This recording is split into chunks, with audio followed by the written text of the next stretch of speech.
Boy, that just tells me how easy was my path to the finals if I just get past the first week. You would have gotten knocked What do you mean? out of Sonoma. You would have gotten knocked out of Sonoma. Sonoma, you dummy. I wouldn't have been up against him at Sonoma. But who would you been up against? The person he... Alex Bowman? Doesn't matter. Anybody. The following is a production of Dirty Mo Media. Hey guys, welcome to Actions Detrimental post Dover. Denny did Dover. Yes, I spoke in the third person. Man, great weekend overall for us. We got the trophy here, Miles. If you saw a social post from Jordan Fish, she said that Miles, we nearly named our baby Miles, and that is true. That was second on the list. But no, any relation to this, or just you just like the name Miles? No, had no relation to we're named Miles after the a Miles. I don't know. Denny's good at Dover now. Let's name it Miles, Jordan. I'm good at that racetrack. That seems like something a race car driver would do. It seemed like it would be pretty traumatizing to name a child after a monster, no? I don't know. If he grows up to look like that, I mean, Yeah. all power to him. Well, great weekend overall. Where do we even start? Cup or Xfinity? Before we start, I have a question. Okay. It was posed in our group text. What's your thoughts when you get to your phone after a race and you see the group text? Like the Denny Bros group text? Yeah. Do you just like unmark it so it gets rid of the number and you just keep moving? No, I read all my texts after the race. I mean, there's a lot. There's hundreds, but yeah, I read them for the most part. It's just interesting to see y'all's conversation. What are we doing here, Trav? Do we pit or not? No, we stay out. We control the race. Get the Coors Lights ready. I did. I supported Gail's decision. I love Jared's response. Okay, we ride then. Just feels like if Travis is on board, then it's a good call. You know, like no one's mind is in the race more than Travis when he's watching. Yeah. Yeah, listen, I had when we were the only one to stay out, trust me, I had my doubts. Usually, you know, if you can get a row or two buffer, you're in pretty good shape. But I had the fresh tires starting on my inside for that restart. The 20, you know, got the caution that he needed to get back in the race when that rain came. And, yeah, so it flipped everything over. We said, screw it, let's just control this restart and hopefully win the race. And we were able to fend them off multiple times with old tires. Not just people remember the end of the race, but when I had that 7 or 8 lap older tires on that first restart with the 20 before that long run, it was touch and go. I was amazed how quickly we were able to get through 1 and 2 there. But going back to that, did that call feel like a call that you just had to make? If you wanted to have a chance to win, you were going to need to be on the front row, right? And if you pit, then you're going to have to beat these guys off pit road to have a chance to restart on the front row with equal tires. I thought it was an aggressive call by Gale. Absolutely. I thought that now there was only a certain amount of cars on the lead lap at that point because of the cycle not going all the way through. I think there were 6 cars on the lead lap. So if we pit, well, most of the field was in front of me anyway because of where the 20 was on the track. So most of the field waved around and got back on the lead lap. But generally speaking, the risk of pitting or not pitting, like if we were only going to fall back to, I think, 3rd or 4th at worst. Chase restarted 3rd. Yeah. So, and we were the next car behind him. So we were, you know, if we come out behind him like we came in, we would have been 4th on new tires. But we would have been, so that means we would have been inside line, 2nd row. You're likely going to get passed by the outside guy at the 3rd row. So you're going to restart 5th. You're going to be 5th with that 60, 70 laps to go. You're right. Not going to win from there. And Gail said, if we do what everyone else does, we had like a 3rd best car, then we're going to stay there. So you had to do something different. Yeah, I thought we had a little better than a 3rd place car, but when the whole picture's put, like, we weren't that great on the short run. We were good in the long run. So you kind of, when you try to think about, well, where did my car rank this weekend? You can't just pinpoint your weakness or your strength, right? You got to kind of put the whole picture into play. And thought that we were very competitive on the short run. We actually had good restarts the entire day. Just the long run seemed like where we excelled. We had just one bad run. We had a screwed up set of tires or something. The one where I got stuck behind Dillon when he came out on that green flag deal. We had the lead. We passed the 20 in the pits, or the 9 had issues in the pits on the green flag sequence. The 20, we undercut him by 1 lap, so it came out in front of him. And then I immediately felt it when I took the first couple corners. Like, man, I don't feel like I'm on new tires. These things just are not very good. And I think I fell back to third. Yeah. Yeah, you said that you burnt up your tires trying to get around Dillon. Was that true, or they were just to begin with? I think it was a combination of both. Certainly, it's not ideal when the worst case scenario for you as a leader, when you come into pit, when you come out, say you run 3, 4, 5 laps, and then somebody that was running at the back comes out, they got fresh tires, and they're right in front of you. So what happens is they're not the same speed as you when you're on equal tires, but when they have fresh tires and you have old tires, it now equals out your speed, and you're just stuck behind this person because of the way it works out, right? Because it's like, oh, it's the worst case scenario. They just pulled out in front of me. They're slower than I am, and now they're just going to hold me up on fresher tires. So it's just a crappy scenario. Yeah, and unfortunately, of all cars in that race, that 10 car was racing for something. Yeah, so. I knew that he was racing for the lucky dog. He knows that I'm the leader at the time. He wants to stay on the lead lap. Yeah, he's fighting tooth and nail for everything he can. But so in the moment you were upset. But at the moment, I'm just pissed off that we just lost the lead, and I think I'm all right. I don't know. I mean, I'm all right with it, generally speaking now. Like even 10 minutes later, I was fine with it. But in the moment, it's like, dang it, we just got to the lead.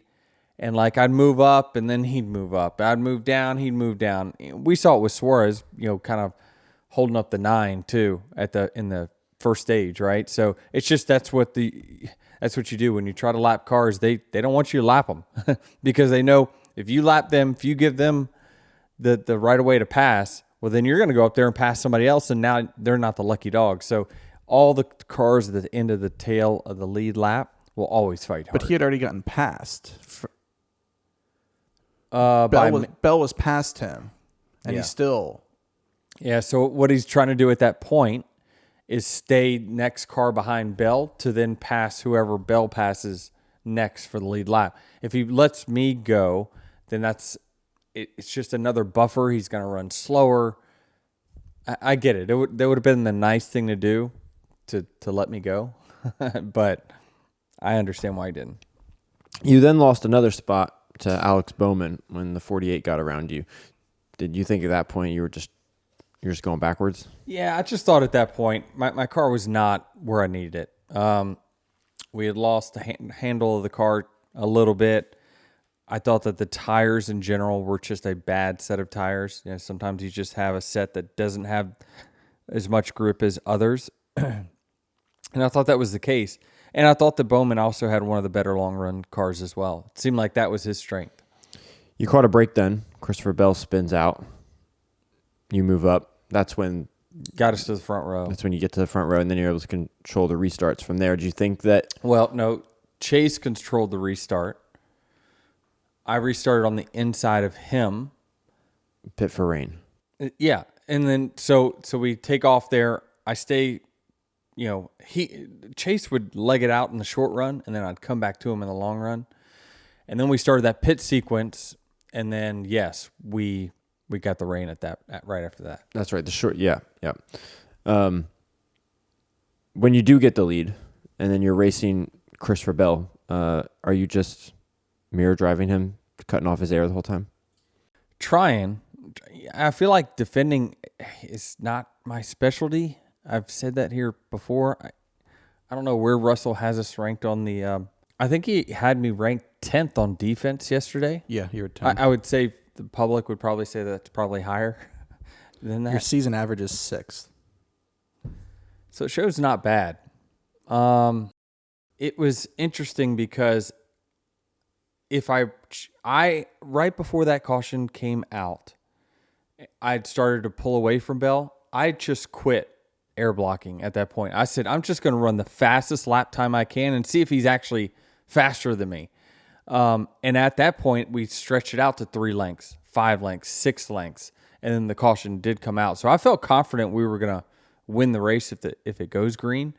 But yeah, there was a vulnerable point of the run, no question about it. The middle stage of that run where I pulled away first few laps. I think I ran the fastest lap of the day at that point on my old cycle tires.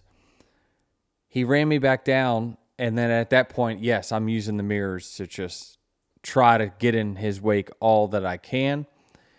I hold him off. I can see that he's starting to lose a little bit of his strength. I go at that point to just run minimum lap time. Let me run the fastest line for me and what my car needs, and that's when we started stretching it back out. Yeah, so how difficult is it to air block him? Like, how, could you screw up? Can you air block him and then screw up, and then all of a sudden now he's running faster lap times than you? Like, how difficult is that to do? It's not as easy as they make it out to be, for sure, because you're switching lanes in the middle of a corner, right? I mean, you're trying to give him a different look every time. I'm trying to go into the corner low, and he's working the middle lane on me. You probably heard on the radio, he's 1 lane higher, he's 1 lane higher, or he's 1 lane lower. And so I kept just trying to mix it up a little bit because he has a split second to make a decision on what lane he's going to run entering the corner. Well, he makes that decision based off of where he sees me going. So sometimes, and some of the best, they'll start in 1 lane, end up in another, and it shuts your air off, and it actually is worse than running through the wake for the entire corner. So it is a cat and mouse game for sure. It is very, very difficult because especially if you're changing lanes mid-corner, you more than likely have to slow down more than your car needs to do that.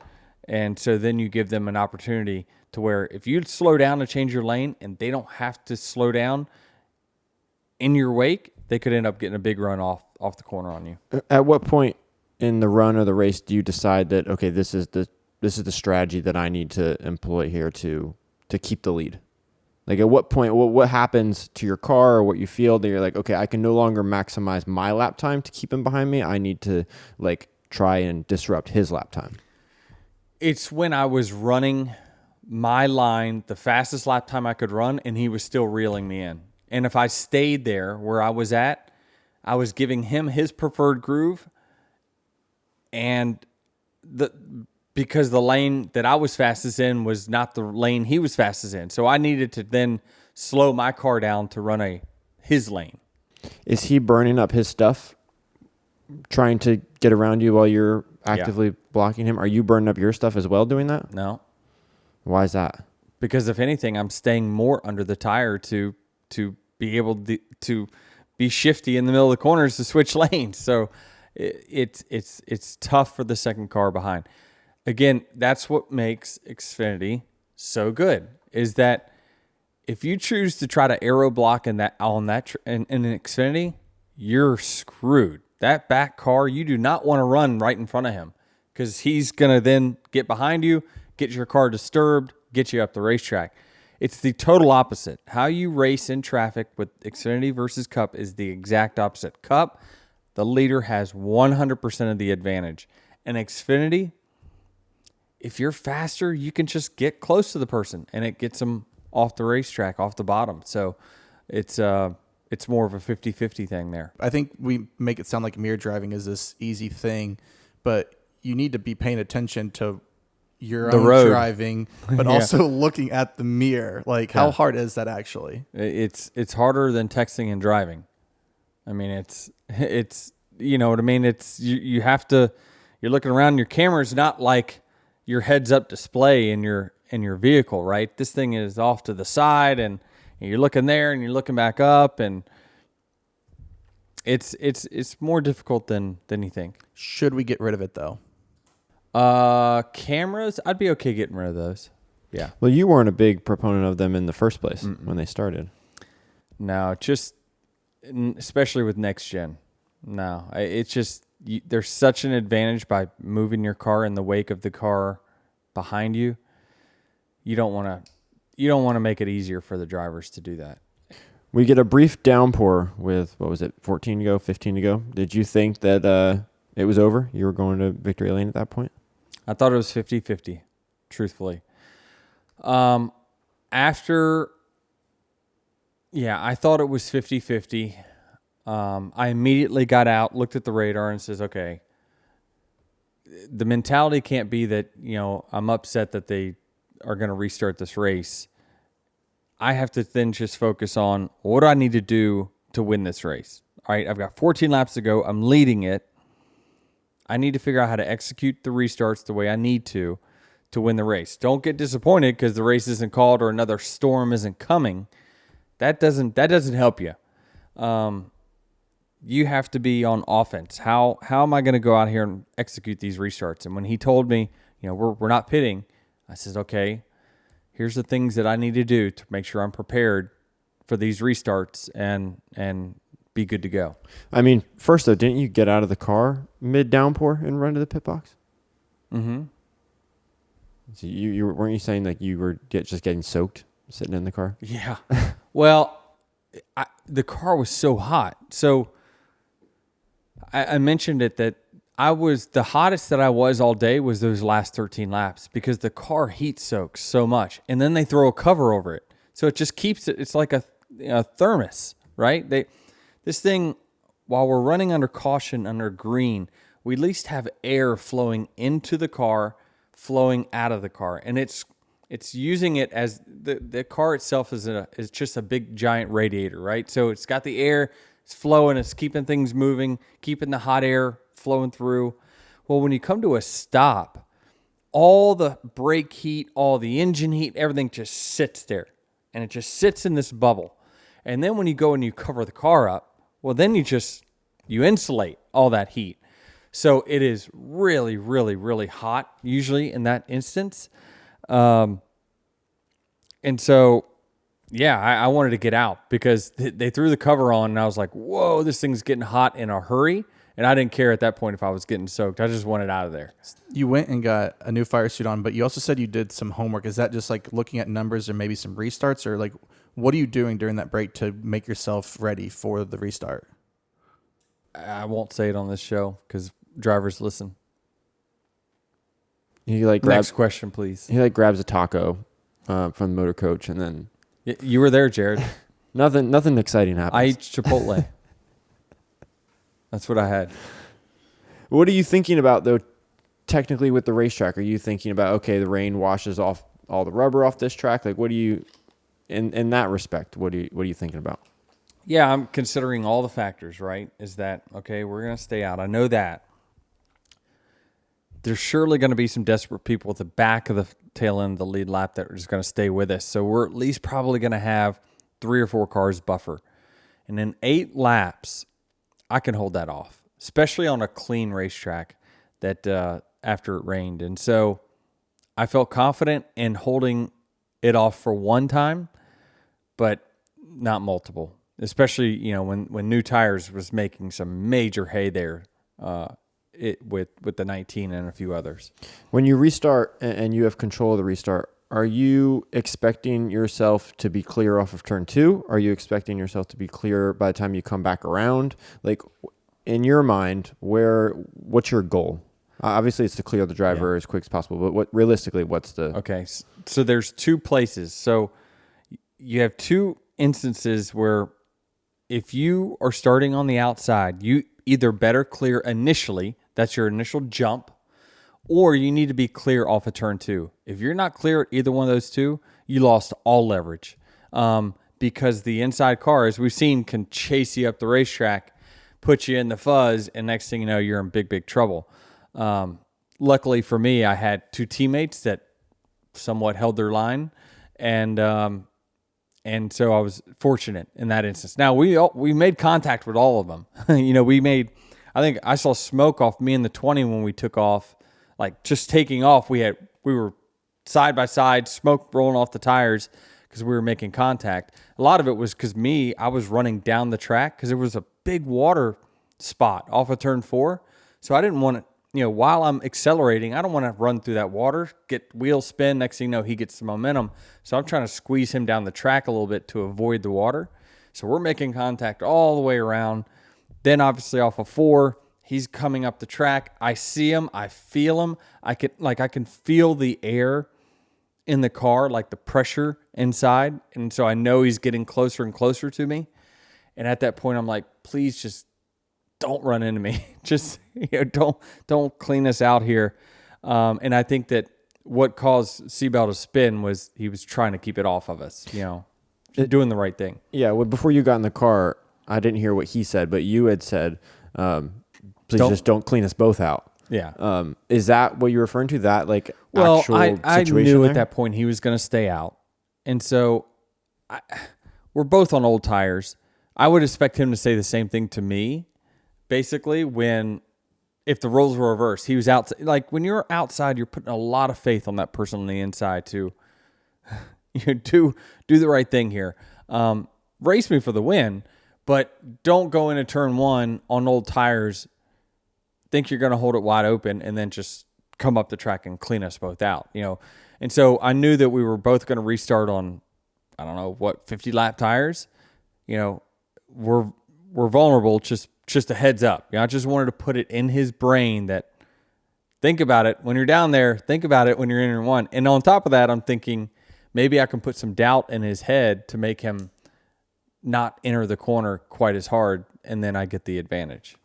So did you think you were screwed though, because you didn't clear him off of 2? I did when we were going down the back stretch, and we were still side by side. Yeah, I thought it was going to be tough. If the caution doesn't come out, let's just say he doesn't wreck, I think we end up having a photo finish at the start-finish line. I don't see any one of us clearing at any point on that final lap.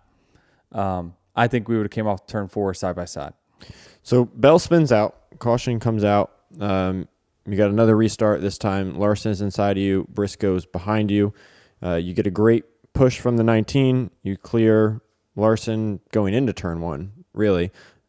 Do you think at that point this race is over? Yep. You've won the race? Yes. Yeah, when I cleared Larson right away, kind of entering turn 1, we're going down the back stretch. We're starting to enter 3, no caution. I'm like, yes, they ain't getting around it. Like, we're good. Caution comes out, and it's like, got to do this again. And then now it's the 19 on fresh tires. And so, because the 5 didn't. The 19 got a great push and just. But did the 5 have fresh tires too? No.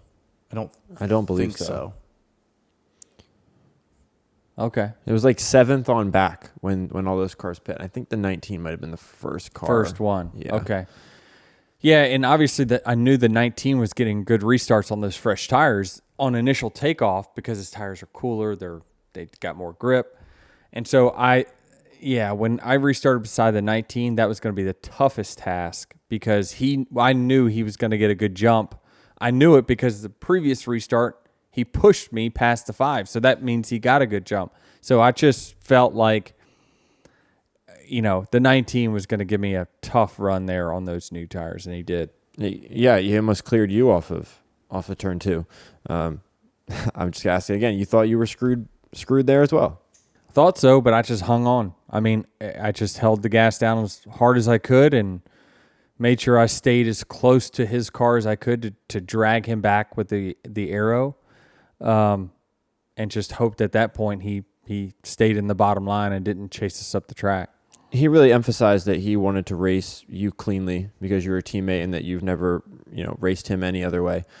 What could he have done to really just put the nail in the coffin for you?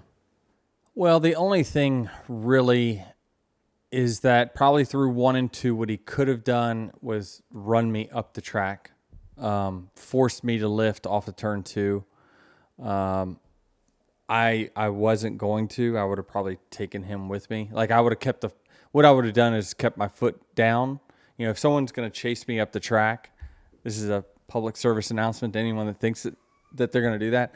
If they do it, I'm just going to hold the gas down, bounce off the wall, and take you out with me. So that's what I would have done. So you know how to do it, and you know how to defend it. I wasn't going to lift. There's just no way. I'm in control of the race. It's our race to lose. You know, running me up the racetrack, that's what he could have done. I just think it probably would have been bad for both of us. Did you gain any leverage back by staying on his outside going into 3 and 4, or were you still, playing from behind? I'm still playing from behind because he has the ability to side draft us. I can't really side draft him quite as much. We're nose to nose. He has the bottom preferred lane. No issues there. If he didn't have issues off of turn 4, we're side by side still that whole entire final lap. So at what point does this all shift and then you're able to get this run down the front stretch to clear him? Like what leads to that? Off of turn 4, we got close, right? Like he was coming up the track. He started to sense in his body whatever the 20 felt right before he crashed, and he we made contact. It's interesting. TV didn't really get the angle of our contact that well. I saw it in secondary cameras today on social media, but we made a significant amount of contact off of turn 4, and that just the momentum that I had by not lifting from that was able to clear me into 1. And at that point, once I'm clear, I know that it's over. You talked about it in the TNT post-race interview, but you had to switch up your restarts a bunch between the first and the third? Yeah, I tried. I did with the 20, I did a second gear restart. With the 5, I did a first gear restart. And then that was so successful, I'm like, I'm just going to do that again. But dumb me, the reason I got the good jump is because I got pushed by the 19. So he knew that was coming because he saw that it was successful. He knows what I'm going to do. So I should have just mixed it up one more time. And you can do it by changing the pace of which maybe at the last minute you change the pace of kind of what you're running, shift to a second gear, and it catches the person off guard.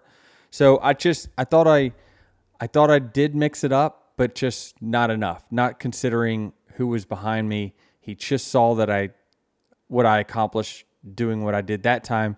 It was dumb of me to try to think that the same thing was going to work again. I'm not a car guy at all. I know nothing Shocker. about. Yeah, I know nothing about RPMs. But is like a first gear restart and a second gear restart, is that like equivalent to like Mario Kart when you nail the restart and get like the boost because you're shifting the gear and you take off? Is that like that? But Dover is one of those tracks where the gearing it's not optimal for that racetrack. Like the drop, I don't know what they call them. This Bozy would know.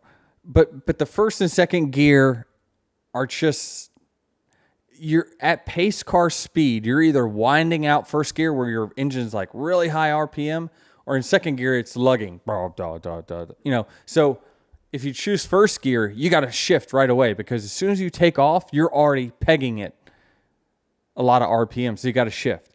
But in second gear, even if you get the good jump, you're lugging so much that like they don't have to time it as well because you have no thrust out of the hole. So you typically you try to mix it up and you always try to restart in the highest gear, highest RPM gear to try to get the advantage over second place, where whoever understands the jump and modulates the throttle is going to get the best start. But it's complicated. It's so much more than what you see on TV. It's like a high risk, high reward situation. It is because I could spin the tire. I could spin the tires. Even though I know when I'm going, I know how much throttle I want to apply to not spin the tires in short shift. I'm at risk of spinning tires in first gear. Speaking of tires, how were these tires this weekend? I thought they were better. I thought it wasn't a lot different than what we had. I mean, Goodyear's trying to put us on softer tires. It's just we haven't found the limit of like how soft we can go. The pace wasn't that much different. A lot of it was because of the temperature of the racetrack. It was brutally hot out there. So the gain of the grip of the tire was offset by the loss of grip of the racetrack this weekend. So yeah, I think that you got to just keep creeping this thing forward. We're trying to get softer, but it's just these next gen cars do not load the tires like the old Gen 6 does. I think a lot of people were bashing the race afterwards, saying how you could hold people off on these old tires. But how much before that were you kind of not using your tires up and managing it so that you could go that long? That's what I do. I mean, it's typically what I try to do is as much as I can is to always, if I don't need it, don't use it, right? And so it's part of it. But here at this racetrack, like guys staying out on old tires and then holding people off, that's been a thing for decades now, decades and decades. So I don't think it's anything new. I certainly think that restarting on 60 or 70 lap tires and then running the fastest lap of anyone all day on the last white flag lap might be a red flag. Well, is that because you're trying harder?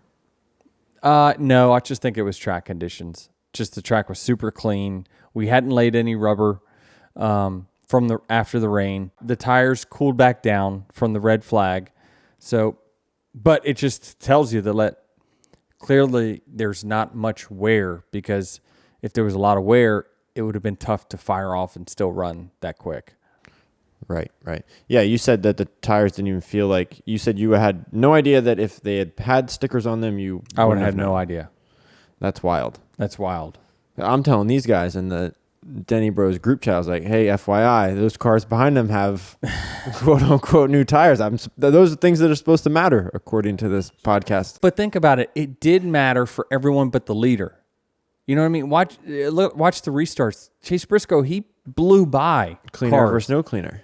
That tells you how big an advantage first place has over the entire field. Were you shocked, speaking of clean air, when Chase did make that decision to pit? I thought he was going to stay out. I did. I just think that we didn't have that many laps on tires. However, he's thinking the same thing I was second guessing after everyone pitted, is that, well, if I don't pit, I'm going to have Seabell and these guys on fresh tires right beside me.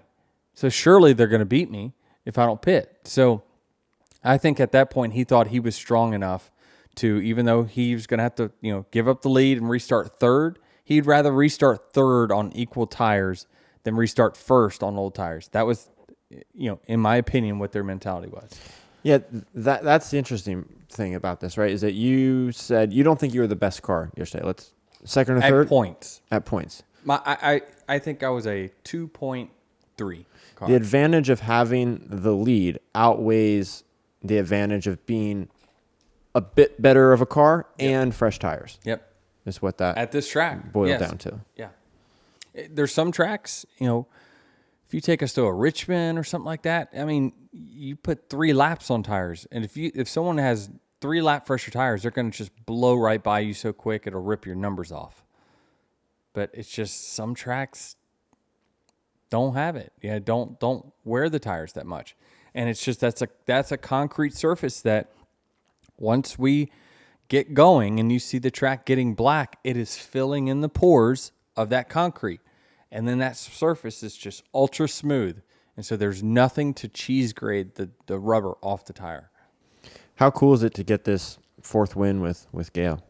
Yeah, it's fantastic. I mean, I told y'all last week, take me back to the roundy rounds tracks. Thank goodness. I mean, just we needed to get back on it. It was, it's quite humbling going to some of these road courses. In Chicago, that was as competitive as what we were all season on road courses. But this is what I am. I'm a oval guy. It's what my specialty is, and it's what I feel like I'm the most confident in. And now we've got a good string of them. We got Watkins Glen coming up, but I mean that's going to be 90% qualifying because of how the speeds that you run there. It is going to be qualifying. That's going to dictate how you finish more than likely at that track. So I don't know. We're going into a great stretch here. The playoffs are more favorable to us, the schedule-wise. I don't know. We'll see how this goes, but I certainly feel confident that we can get a few more trophies before the end of the year. I think this is also the 5th time you've had the fastest lap this year, which leads the Cup. It was interesting that, I always, anytime I'm up front, I try to go get it. But we set it when we were on those 7 or 8 lap tires with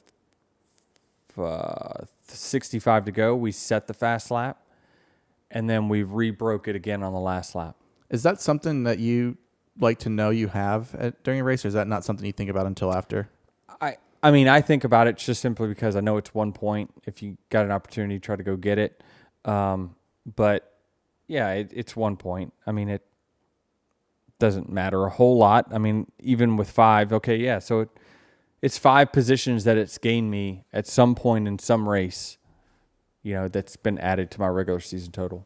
Looking at your career Dover stats, is it really gratifying to see, like if you put these on a graph, the graph is just continuously going like this? Yeah. Well, what were they early? Okay, well, if I take out the outliers. What's the outliers? Well, in 2006 and 2007, you had a 9th and 4th place finish. Wow. But then in the 10 races following that, you only finished in the top 10 twice. Give me the numbers. Okay, so start of your career. 11th, 9th, 4th, 38, 43rd, 38th, 36th. Hey, I can tell you what that 43rd was, or that 36th. That was Kyle Petty. Remember when he got mad at me? Yeah. He got mad at me because I was on the lead lap, and he was 3 laps down running 15 miles an hour off the pace. Joke's on you. You finished last. How does someone, though, start their career racing well and then drop off? So much changes. Back in those days, you had trick cars, all kinds of stuff. In 2006 in general, JGR was way on top of its game. Back then, they were one of the very first to implement coil binding, the front springs. And if you notice, that was the year Tony won the championship. We had a really very strong group of engineers there that essentially ran the same front springs at every racetrack. And if you notice, Tony Stewart's car always, his left front was lower than everybody else's on the racetrack. So I couldn't tell you the advantage that Tony Stewart had the entire 2006 season versus the field. It was a significant amount of downforce he had over the field. So, and he won the championship that year. So 2006, I won Pocono. Same thing. Our cars were just better than others. And so more than likely we were fast at Dover for that reason. But go ahead. But back to these stats. Now I'm ESPNing this and creating stats that fit my narrative. But first 20 starts, you finished in the top 10 about 5 times. Okay. Now the second 20, which leads us to today, even more like 15 in the top 10. So something changed there, and you're continuously going like this at Dover. Is that just very gratifying? Yeah. As a driver? Yeah, because I know how much time I put into it. I certainly know what it took. It just took hours and hours and hours and days and days and days to change my approach to that racetrack, and really was blessed to have Martin Truex as a teammate. It was always very hard because whenever I looked at Jimmie's success there and I tried to replicate the way he did things, it was very easy for me to cop out and say, well, I don't have the same car he has, so I can't do that. But then when I had Martin Truex as a teammate and he had the same approach as Jimmie, and then he had the same cars as I did, it was like, oh, so our cars can do that. Okay, how can I do that? And so I had a very fortunate set of circumstances that allowed me to get better at that track. Yeah, especially now, right? Everyone's car is more or less the same. So it's coming down to who can run the track better. Part of it, yeah. The cars are still, you got small differences between them, but the field's closer than it's ever been, certainly. Richard Childress says we got to get some race cars. But isn't he the one that is in charge of getting the race cars? He's not in charge of engineering them. I think he's challenging his employees to come up with some different answers. He knows that the parts and pieces are the same, but they're obviously, what I believe he's saying is that we got to put them together better. Is that really true though? Could be. How do you put it better together? Like, Well, it could be simulation. It could be tons of things. Maybe they're getting different answers in the tire department than what others are. I don't know. I'm not close enough to the situation to really know, but I mean, I'm here speculating that he's challenging everyone to, we can't come back with the same thing. This is not working. We're not fast enough. We need better cars. We need to give our drivers a better opportunity to win races. this reminds me of like a Jerry Jones talking to the media afterwards. Richard, No. you don't think Richard knows that like this is gonna like saying it over the radio instead of saying it behind closed doors? I don't think so. Well, RC's always on the radio. Yeah, but he didn't have to say what he said. He said it twice. He said on each radio. Yeah, but I can tell you this, as a driver though, you like that. I would like that. As a driver, If I know that I'm going to a gunfight with a knife, it's like I want my owner to have my back saying, it ain't our drivers. But I'm not saying that. What I'm saying though is he's saying this publicly. He knows that it's on the radio and it's out there for public. Couldn't he just say this today to everybody on the team? I've said the same thing about 2311. I've said it publicly that like they got to get better. I've said that 1,000 times. So I don't have any problem with it. I mean, I didn't say I have a problem with it. but what do you think is the negative to it? No, I'm okay with it. What I'm saying though, it just feels like an owner that knows that like, hey, I'm going to say this publicly to kind of maybe it gets them to go a little more. Well, I mean, it's certainly what it will do is it's going to create a discussion. I'm sure media throughout the week will talk about that. I guess the negative could be is that, now you're going to put spotlights on all those people that are making those decisions, and they could feel pressure from that. If you can't stand the pressure, get out of the kitchen. But I think the positives outweigh it. I think when you say that, you're having the drivers back. You're letting them know that you're not happy with what you're bringing for them to compete in. And yeah, maybe there needs to be a discussion publicly. Sometimes that works best. Pressure builds diamonds. Okay. The sketch people will know that. Hey, this is Dale Jr., and for the latest Actions Detrimental gear, go to shop.dirtymomedia.com. We've got plenty of options for you. We're adding new stuff all the time. That's shop.dirtymomedia.com. Chase Elliott? Elliott. Yeah, people are poo-pooing on this guy. Now all of a sudden he's top of the point standings. Isn't that amazing? I mean, not kidding though. 6 weeks ago, he was 10th to 15th every week and then would finish in the top 10 because of attrition and whatever. And then now he's leading. So a lot of it is Byron's had a very tough couple months. Others have had, we've had DNFs. There's been all of us guys at the top. There was like three or four of us that had major issues. And Chase doesn't have those. So when he does turn it on, and this might have been like I don't want to was it a career day? Like performance-wise, consistently up front, you lose the lead, you get the lead back. To me, it felt like one of his stronger performances. Now, he's had some at Martinsville where he's been, fantastic and led a ton of laps, won the race. But outside of that, and yes, there's been let's throw the road courses out, right? Especially pre-next gen. I just feel as though Chase isn't one of those guys that leads 100, 200 laps in races, right? He'll get you really, really good finishes, and he'll get you, some wins, but it's not dominating. And yes, he finished 6th yesterday, so the box score is not going to tell the real story, and that it was that the 9 car was the most dominant car for the first half of the race. And you just don't see that often. Now, is that because he started on the pole because of the metrics, right? Was he going to qualify on the pole? Odds would tell you that he wouldn't because, he's not a pole winning kind of guy. So I think that was helpful. We're at a track where aero means a lot.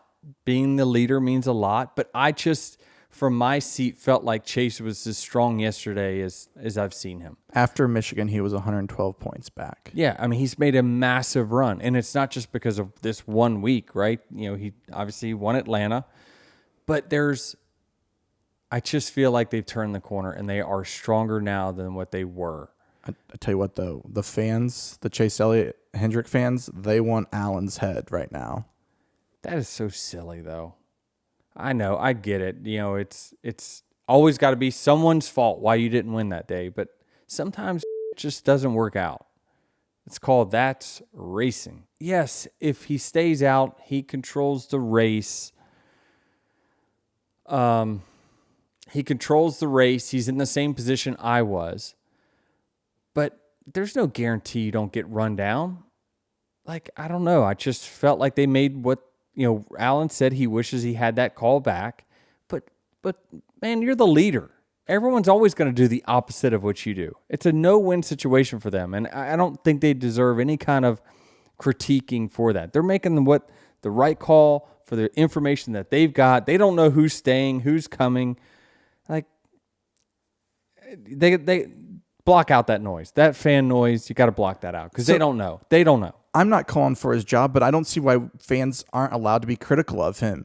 And this isn't a hindsight call. In the moment, everyone was like, "That's a bad call." You're the head. You're the coach or the coordinator. Fair. In any other sports, we would be critical of the coach making a bad play call or whatever. I think fans are allowed to be critical of crew chiefs. I think you're right. I get it. You have a special place in your heart for being critical on those people making calls. You do have a right to voice it. However, just understand that you don't know all the factors that the team knows. I've learned this firsthand sitting on the pit box watching the 11-car race when I wasn't in it, that they know far more than what even us drivers in the race car know. And, crew chiefs will tell you, you tell me when the cautions will fall, I'll tell you the perfect strategy. But you just don't know. And you don't know the variables of who's going to stay, who's going to go, who's taking 2, who's taking 4. You know from your teammates, but you don't know about the competition. And so I think they felt as though they were going to restart no worse than 3rd, which that's where they were, and be on the freshest tires. And he felt confident that he was going to be able to overcome that in 70-some laps. And it didn't work out. That's the other problem, I think, is they weren't sure of their decision, and so they it's rolled the 50, dice. Right. I mean, maybe. We did, they didn't. But there's always those scenarios. Mm-hmm. I think people just and we put so much emphasis on winning now in this era that if you're not winning, you're not having a good season, but they're trying consistently. I can't tell you enough. They're trying to win. They're trying to make the right call to win. They're not trying to play it conservatively. They're just thinking that look at the lap times, and at that point of the race, no one knew the old tires would fire off faster than new tires. Nobody knew that. You know that now in retrospect. That's why people are now on social media saying, I can't believe you didn't do that. Well, did you think that a car with 70-some laps on his tires would run the fastest lap of the race? I thought you were screwed. Exactly. So did everyone. Yeah. So no one knew that until afterwards. And then now you got a gripe? That's not fair. Yeah. Especially when you were the only car out. It's like, okay, Denny's on an island here. He should have pit with. But what I was going to go back Chase. to is that after 7 laps, if you look at the lap times all day long, your fastest lap on lap 1 on new tires, right after a restart, let's just call it a 23:40. After 7 laps, you're running 23:90s. So that's a half a second. Are you okay refiring off? And again, it's going to level off a little bit because of temperature. But just say, all right, restarting with someone right beside you that has 3 or 4 tenths faster, like you don't know the outcome. Also, if tires end up mattering and Chase is the only guy to stay out and then gets beat on a restart by you or Bell or someone who has fresh tires, he's never getting around him. Never getting around. And if you believe you have the best car on the day, you like your chances of starting second or third with fresh rubber. Yep. Anything else on this race? The in-season tournament matchups. In-season tournament matchups. Tie versus tie next week. Wow. I'm sitting there at the red flag. I'm looking to see where these guys are running, and I'm like, holy crap, the race for 25th is on. A barn burner. And I'm like, and I thought for sure, well, certainly there'll be another crash. Like, this thing ain't going 8 green flag laps. There's going to be a crash between the 10 and the 42, or somebody's going to make a move, like a desperate move, and end up wadding up a bunch of cars. It looks like they didn't, but wow. But Ty that Dillon gave Ty Dillon the lucky dog. Oh, it did? Yeah, that's how he got past. Wow. So, yeah, Ty Dillon's just, he's got the glass slipper. Does he wear it one more week? I mean, he's going to wear it another week, but, I mean, this is crazy. Now, you said this is where the Cinderella run ends, though. I think so. Yeah. I just think that this is a track where absolute car performance matters. I think he's at a deficit there. Qualifying really is going to be a big factor. He's going to be at a deficit there. What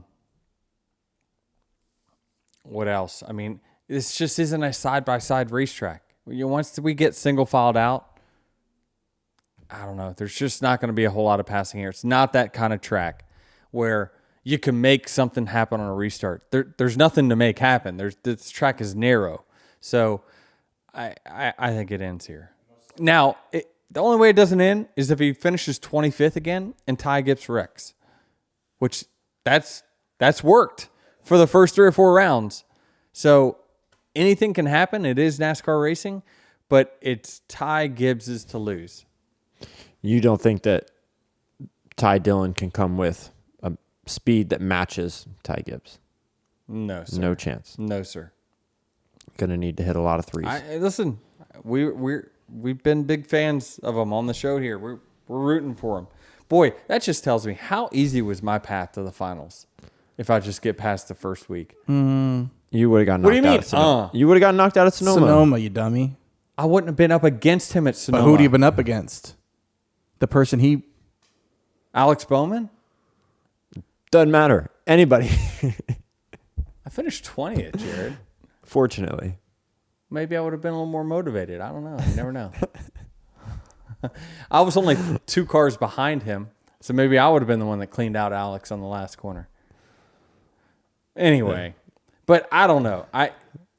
It's crazy that we're talking about these two in the finals, but given the schedule that this in-season tournament was created around, you knew that it was going to, it could have been. Could have been anybody. Yeah. Travis was surprised that you wore a tie on Saturday. Well, kind of wore a tie. I tried to be proper, and then Tyler Overstreet says, well, I specifically said in my email to you that you don't need to wear a tie. And I says, well, that just tells you I don't read your emails. So, but I realized pretty quickly that I'm definitely fatter than I was before because I was getting choked out anyway by it. Like my shirt, when I tightened that top button, I mean, I was like that Duluth Trading, commercial where it's like the waistband that feels like it's, vice grips on you.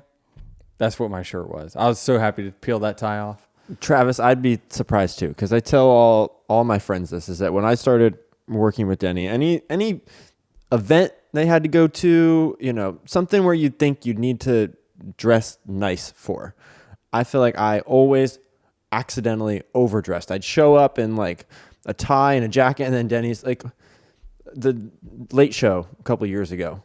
Everyone shows up in a suit, and then you're out there in a hoodie. Well, he's the talent.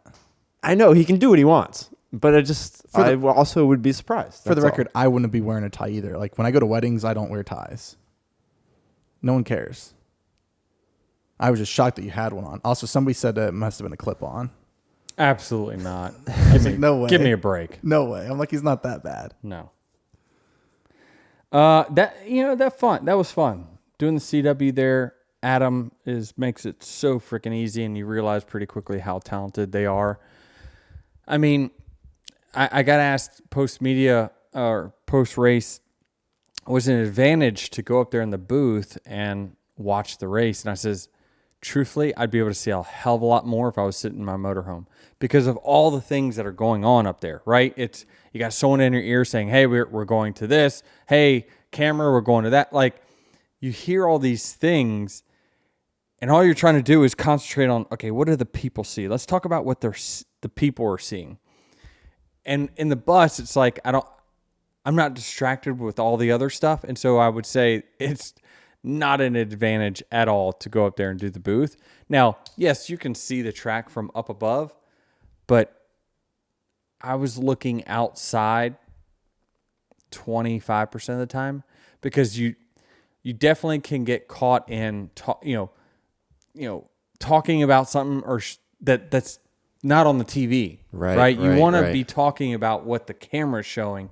And so even though you might be compelled by a battle going on, the one thing that you can do is that look out there, try to find a battle, try to see something, and then get the producer's attention to say, hey, tune into this. And then you talk about it. But it was good. I thought I did okay, not great. Why don't you think you did great? I thought I could have done a better job of like explaining the driving side of things where I was just more very vague on analysis, just talking about drivers, not driving.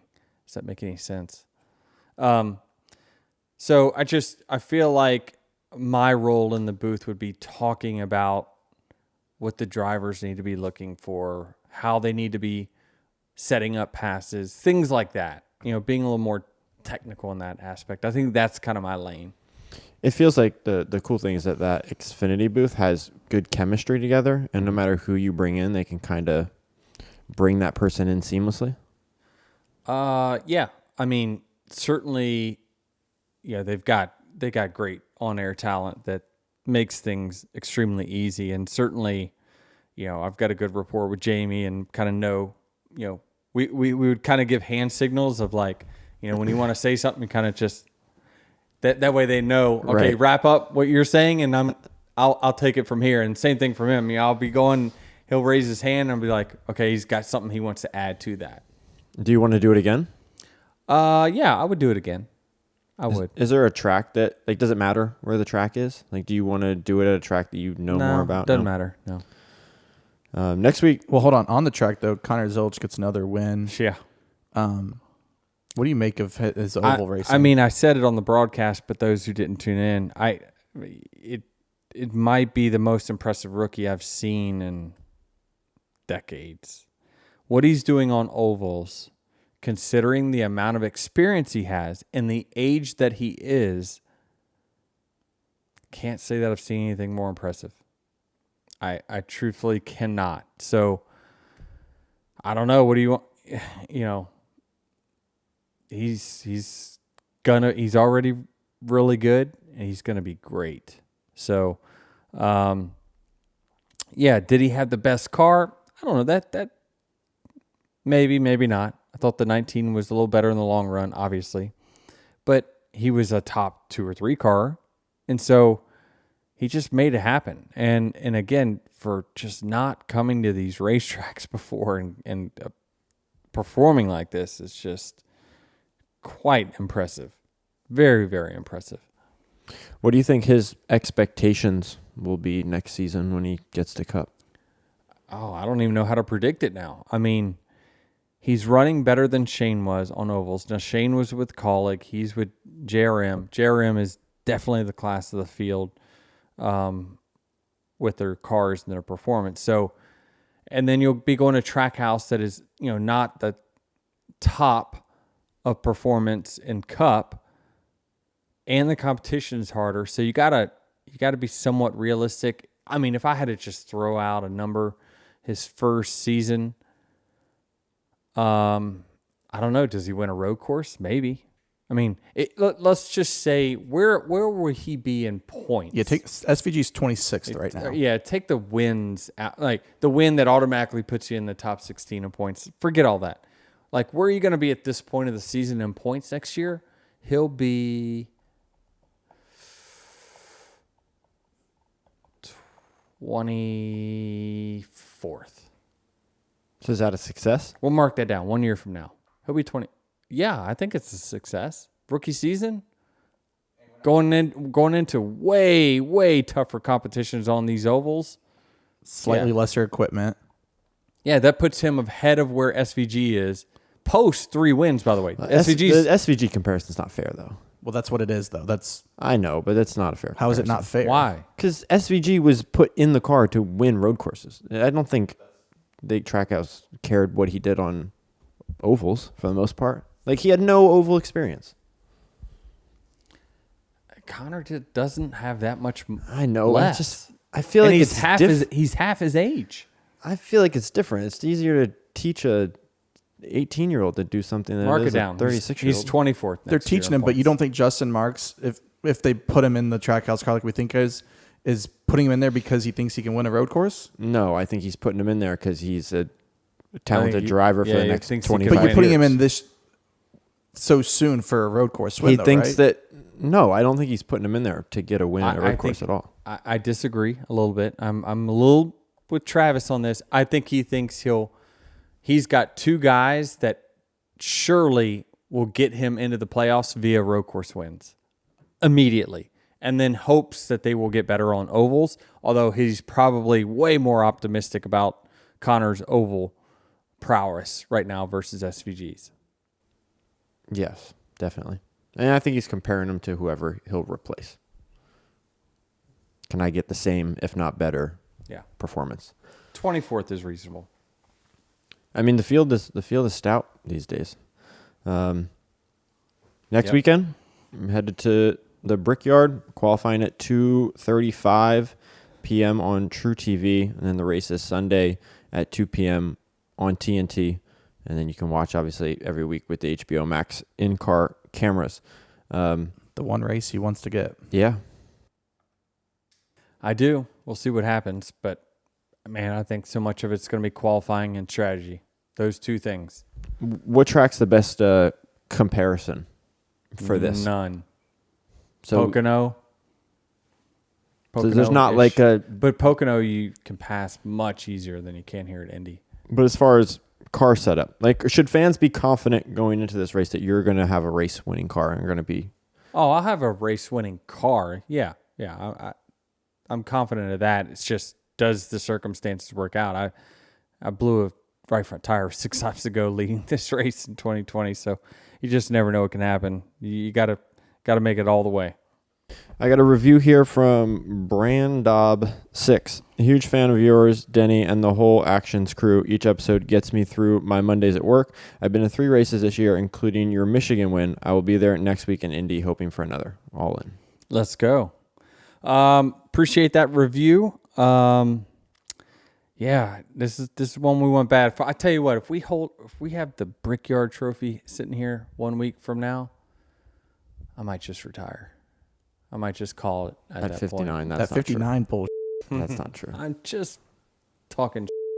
Last night he said 70's on the table. Austin thinks he can go for Facetiously. 70. Austin thinks he's going to get to Dale I mean, Sr. You're going to get to 62 this year. If I can stay at this level for 2 to 3 more years, I mean, yeah, 70's in play, but I mean, you're going to have stuff really work out. It's going to be hard. Every year it's going to get harder. Will it though? For you personally, like your ability? Because the way I think about it is like, I don't know if the competition is obviously going to get better. William Byron's going to get better. Kyle Larson's going to, these guys are all going to get incrementally better. But it's like, nothing's changing all that much, you know? So it's like, can you keep up your level of performance? Let's get to 60 and then I'll figure out if we can get to 70. Like it matters when you get to 60. You get to 60 this year, I think 70's on the table. Well, if you don't get to 60 this year, something really went wrong in these next I've got 15 weeks. Really? Yeah. Yeah. Wow. I've got love the confidence, I've got you pinned boys. for 3 more wins this year. I'm not saying it's not. Let's do it, though. What are we waiting on? We're wasting time here. See you next week.